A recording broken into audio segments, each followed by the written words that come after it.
តោចង់ស៊ីកូនឆ្កែថ្ងៃមួយមានតោចាស់មួយដែលរកចំណីក៏បានជួបកូនឆ្កែសង្គមទៅនឹងកើតហើយកំព្រាមួយក្បាលដេកក្បែរនោះតោនោះគិតថាយីកូនឆ្កែនេះក៏ហ្វក់ណាស់តែលេងទឹកសិនទៅស៊ីបានតែរួចតើក៏យកកូនឆ្កែតូចទៅលាងទឹកយ៉ាងស្អាតពេលលាងរួចតើកើតគំនិតមួយទៀតថាយីកូនឆ្កែនេះស្គមណាស់ស៊ីមិនឆ្អែតទេគួរយកវាទៅចិញ្ចឹមឲ្យធាត់សិនចាំរួចចាំស៊ីវាគិតហើយតើក៏យកកូនឆ្កែទៅចិញ្ចឹមវារកចំណីល្អធ្វើម្ហូបឆ្ងាញ់បំពន់កូនឆ្កែរហូតដល់វាថាត់មួតដើរមិនចង់រួច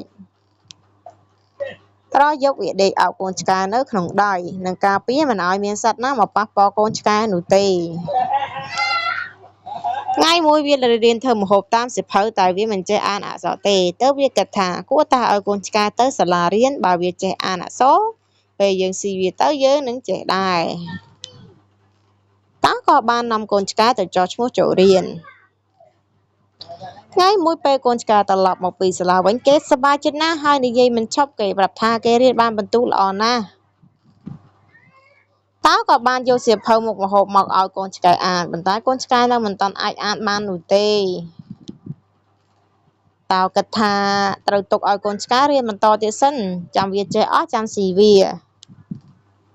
ក្រោយមកទៀតនៅល្ងាចមួយពេលតាកំពុងធ្វើម្ហូបកូនឆ្កែដើរចូលមកវាដោយការសៀវភៅធ្វើម្ហូបមកផងវានិយាយដោយរីករាយថាប៉ាខ្ញុំចេះអានហើយតាសប្បាយចិត្តណាស់ព្រោះដល់ពេលដែលអាចស៊ីកូនឆ្កែបានហើយ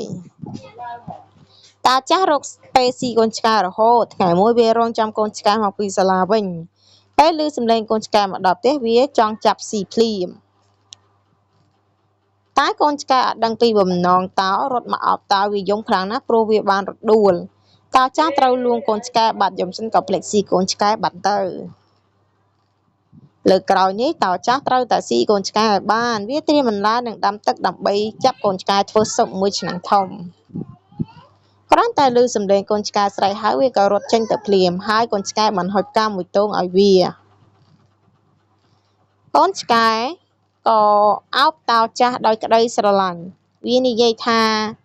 កូនស្រឡាញ់ប៉ារីករាយទិវាគុណឪពុកតោចាស់ភ្លេចរឿងចង់ស៊ីកូនឆ្កែបាត់ទៅហើយវាអោបកូនឆ្កែនៅនឹងដៃហើយនិយាយថាប៉ាស្រឡាញ់កូនដូចគ្នា